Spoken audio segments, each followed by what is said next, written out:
Hi friends, this is Navya. Welcome back to our channel Electrical Tech Vision. Today our topic is that characteristics of a DC shunt motor. So characteristics of DC shunt motor.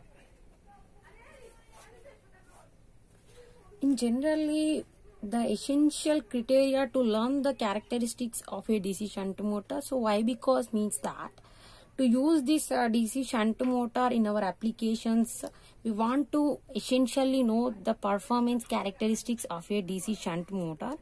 So for that purpose, we want to use it in our applications. We want to know the characteristics, how they can behave. So it is an essential criteria. Now we discuss about the characteristics of this DC shunt motor in detail.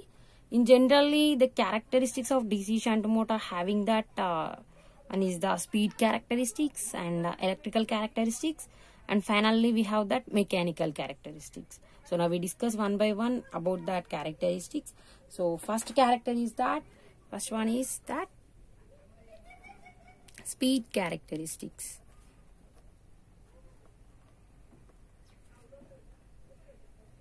So the speed characteristics are speed versus armature current IA.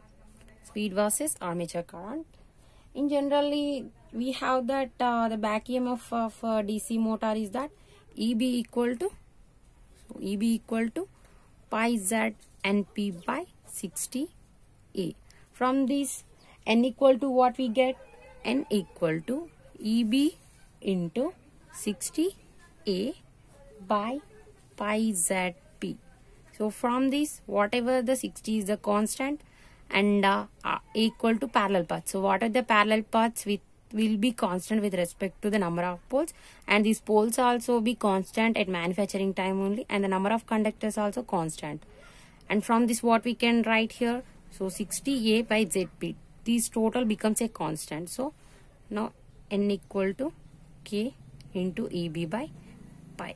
So when we replace this constant, what we get? We get the proportional. So EB by pi and proportional to EB by pi. Here, what is the EB? Since we have the formula of back EMF is equal to V minus IA RA here.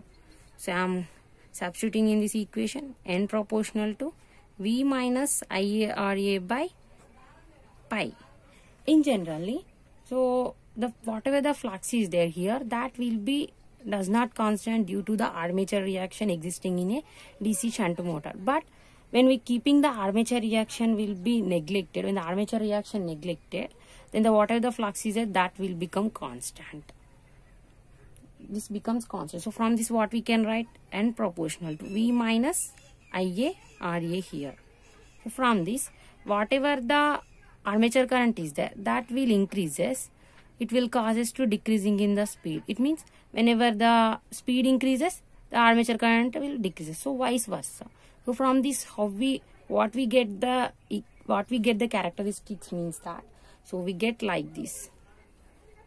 So I am taking an x-axis. I am considering that IA, and y-axis I am considering that speed. So we get the curve like this. You can observe. We get the curve like this. So when the speed increases, the armature current will be decreasing in manner. When the armature current increases, the speed will be decreasing in manner. So vice versa will be going on here. So here whatever the drop will be obtained, that will be due to the IA-RA drop.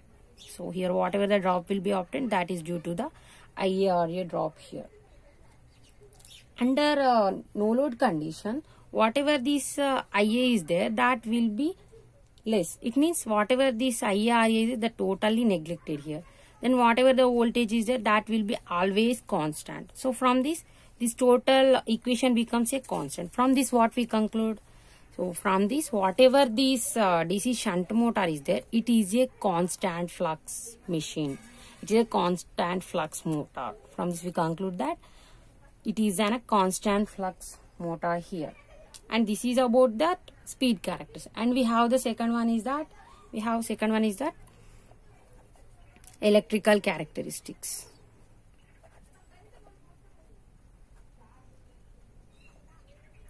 So electrical characteristics, these will be drawn between that torque versus armature current. So we can draw this torque versus armature current here. In generally, we have that torque equation T equal to 0.159 pi Z Ia P by A. So this is our torque equation. It will be derived in our last sessions. If you want the detailed information about this torque, you can go through that videos. Then you can get a clear idea about this torque. So now we see that here whatever this is a constant value, and here from these poles with respect to parallel path, those are also constant here, and whatever the number of conductors is, that will also be constant at the manufacturing time only. So from this what we get, T equal to K, it means these are the constants. I am considering that Z, P by A, and this I am considering as a single constant K, and K into pi Ia. So when I replace this K, we can get a proportional, T proportional to pi Ia. Or when we remove this proportionality, we can get K, vice versa, like that. So T proportional to pi Ia, T proportional to pi Ia. But in general, if whatever the flux is there, that will be constant. Due to neglecting the armature reaction, we can get this flux becomes a constant. From this what we get, T proportional to Ia. So T proportional to Ia we get, torque proportional to Ia. So how we get the characteristics of this torque versus Ia means that I am drawing here that. So I am taking that Ia on x-axis and torque on y-axis. So from this what we get, so torque is linear. So whatever the torque is there, that will be proportionally increased with the armature current from this equation. So we can get a linear curve like this. So we get a linear curve. So after a certain duration, what is going on? After a certain duration, here the load increase. When the load increases, whatever the armature current Ia is there, that will also be increases. So due to increasing in the Ia, it can affect on this torque. So it will causes to torque will be bented like this. Due to the armature reaction existing, the Ia will increase. It causes to getting of an armature reaction. It will causes to affecting the torque. So that's why the torque will be reducing in nature here. You can observe here that in detailing. So this is the electrical characteristics. So and final one, we have the characteristics that is that we have that another characteristic is mechanical characteristics. Mechanical characteristics. So this will be drawn between the speed versus torque. This will be drawn between the speed versus torque here. So it will get by the combination of here speed and electrical characteristics, we can obtain the characteristics that is the mechanical characteristics. So by taking the reference of this speed characteristics and torque versus electrical characteristics, then only we can draw this mechanical characteristics. From speed characteristics, what we get, n proportional to V minus Ia Ra here. And from this electrical characteristics, what we get, torque proportional to Ia. So what I am doing here, and from these two equations, we get that V minus T Ra.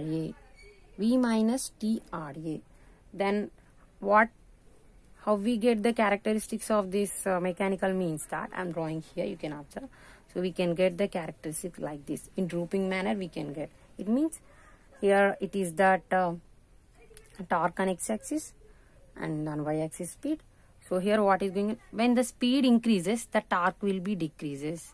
When torque increases, the speed will be decreases. It means like vice versa. One increases, one decreases, and one increases, one decreases. So vice versa will be taking place here. So this is the characteristics of a DC shunt motor. I hope that you will get a clear idea about this. Thanks for watching my video. For more updates, like, share and subscribe my channel.